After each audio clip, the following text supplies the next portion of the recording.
నేను ఇప్పుడు మీ ముందర నేను కనపడలేదు కూడా. ఇలా వేదిక ముందర నేను నిలబడి మాట్లాడేది కూడా నేను అర్హతలు కాను, యోగ్యతలు కాను. ఈ దేవజాల ముందర కూడా ఈ మాట చెప్పినప్పుడు నేను సరిపోయినట్టు వాళ్ళు. ఎందుకంటే నేను వాక్యం చదువుకోవడం తప్ప కానీ నేను ఎవరు నాకు ప్రోత్సాహం చేయడం, నేను ఎవరు చేసేవాడిని నాకు తెలియదు. కాబట్టి వాక్యం లోనికి వెళ్తేనే తప్ప మనకి ఎంత ఆ గదిలో ఉన్నాము, ఈ గదిలో ఎంతమంది పడతారు? మా అయితే ఓ 50 మంది 60 మంది.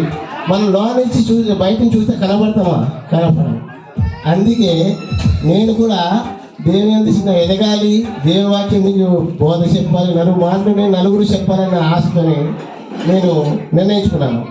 ముఖ్యంగా ఈ క్రిస్మస్ ద్వారా ఎందుకు చెప్తానంటే 2 మాటలు అందరూ కూడా ఒకరినొకరి దేవుని ప్రేమై కలిసిమెలిసి అన్నియతగా ఉండండి అని తెలియజేసుకున్నాను.